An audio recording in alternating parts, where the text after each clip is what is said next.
হযরত আবু হুরায়রা দৌড়াতে দৌড়াতে ঘরের কাছে গিয়ে নক করেছে। ভিতর থেকে আওয়াজ এলো, কে?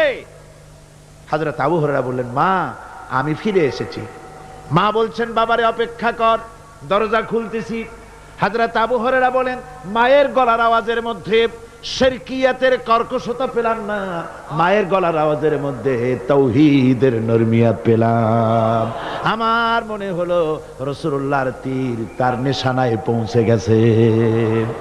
কিছুক্ষণ পর মা আমার বেরোলেন, মাথার চুল দিয়া পানি পড়তেছে, বুড়া মানুষ।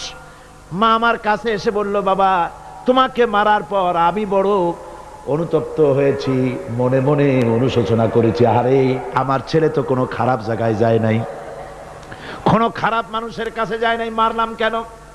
বড় অনুতপ্ত হয়ে গেছি আমি। এই অনুশোচনা করে আমি এই মাত্র গোসল করেছি, আমাকে নিয়ে চলো তুমি বিশ্ব নবীর